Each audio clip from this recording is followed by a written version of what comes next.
Today we study about both source and listener are moving. इसका जो case देखेंगे हम, मेन बेसिक फार्मूला हम देखे थे क्या कि जनरल फार्मूला हमारा क्या था कि apparent change in frequency n is equal to n naught v plus minus v naught divided by v minus plus v s into n naught, है ना।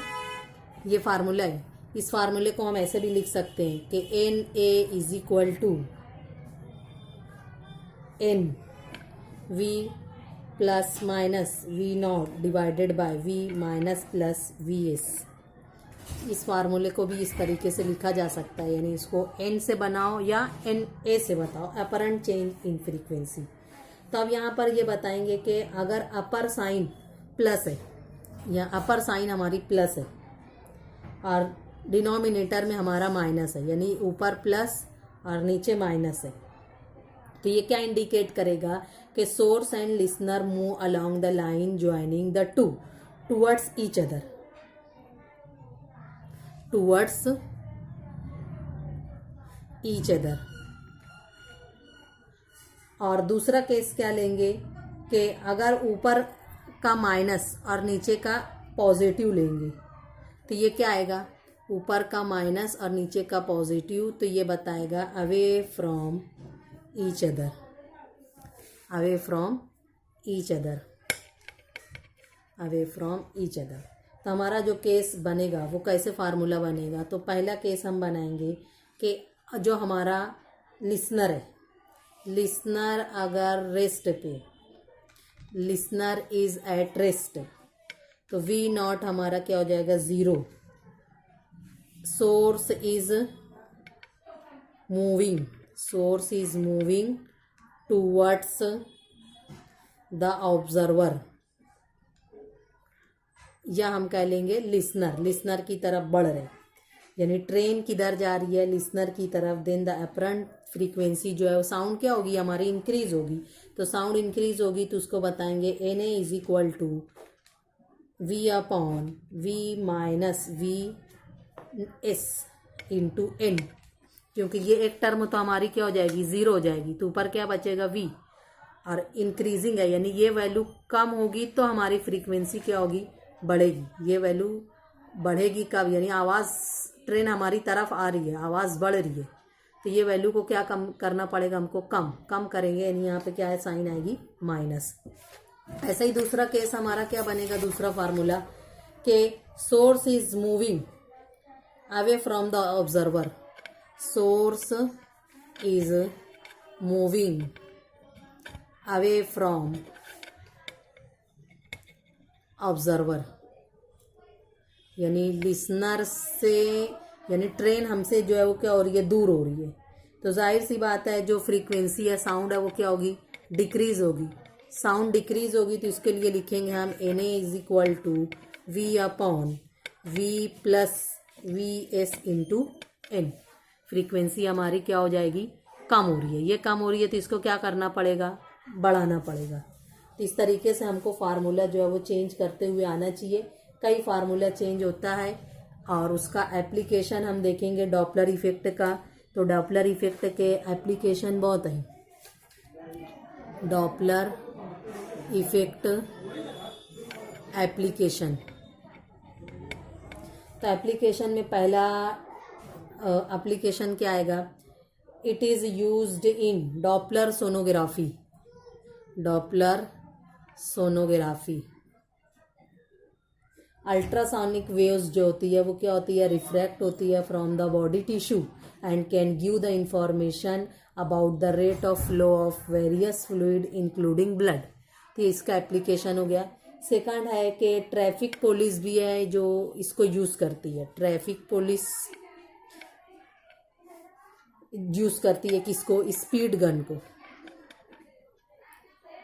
जो पर्टिकुलर जो है एक सर्टेन स्पीड जो है वो फिक्स होती है, अब व्हीकल जो पास होती है वहाँ से अगर उसकी हायर स्पीड रहती है तो क्या करती है, बीट प्रोड्यूस करती है, जैसे अलार्म बजता है, और यानी ये इसके लिए डॉपलर इफेक्ट यूज़ हो गया। तो ये इसका एप्लीकेशन हो गया। अगला हम जो इसमें देखते हैं राडार में,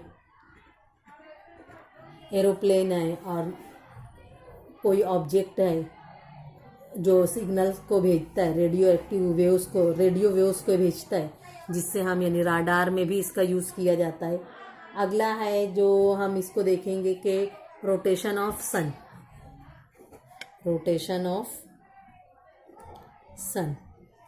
यानी स्पीड अगर निकालना है, स्पीड ऑफ रोटेशन ऑफ सन अगर फाइंड आउट करना है तो उसको यूज़ किया जाता है। और इसका लिमिटेशन अगर हम देखेंगे तो लिमिटेशन में क्या आएगा इसका कि Doppler effect is applicable when the velocity of the source and sound observer are much less than the velocity of sound, relative velocity जो है, यानी इसको क्या कहेंगे हम कि velocity of the source of sound and observer are much less than velocity of sound. जैसे velocity of sound कितनी होती है 330 340, तो उससे velocity of source and velocity of observer यानी लिसनर, इन दोनों की जो वेलोसिटी है वो कैसी होनी चाहिए, much less than velocity of sound. Velocity of sound कितनी है 330 340। अगला है कि motion of both observer and source along the same line, यानी दोनों को कैसा होना चाहिए, एक ही लाइन में। अब डॉपलर इफेक्ट किसका, स्ट्रेट लाइन के लिए सेम लाइन होना चाहिए, दोनों की मोशन कैसी होनी चाहिए, अलोंग द स्ट्रेट लाइन। और उसके लिए जो है medium such as air in which the observer and source are situated at rest, यानी मीडियम का होना हमारे, जिसके लिए हम कह रहे हैं कि मीडियम जो हमारा एयर वो एग्जिस्ट है। Direction of motion are different for wind is blowing, modification in formula is necessary. अगर हमारा कुछ मीडियम चेंज करते हैं, एयर ब्लोअर है, तो वहाँ पर ये चेंज होगा, तो ये इसका क्या हो जाएगा, लिमिटेशन। अब जो आता है कि कॉमन डिफरेंस, जिसको हम कहेंगे कि जैसे हम ये स्टडी किए शुरू में कि लाइट में भी डॉपलर इफेक्ट हमको मिलता है और साउंड में भी मिलता है। डॉपलर इफेक्ट दोनों में मिलता है, साउंड में भी मिलता है और लाइट में भी मिलता है। तो दोनों में डिफरेंस क्या है, दोनों की कॉमन प्रॉपर्टीज क्या है, जैसे साउंड और लाइट की।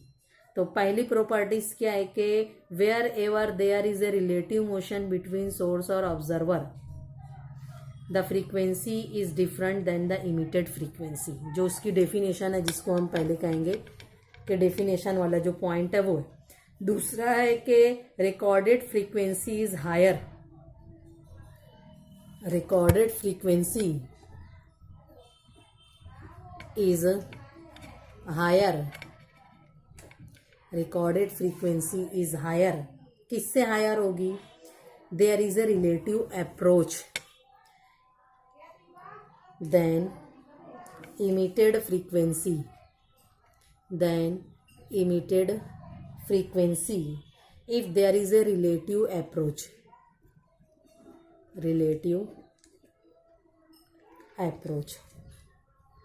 तो ऐसे कुछ पॉइंट्स हैं जो लाइट और साउंड दोनों में कैसे जाएंगे, कॉमन पॉइंट हम बोल सकते हैं।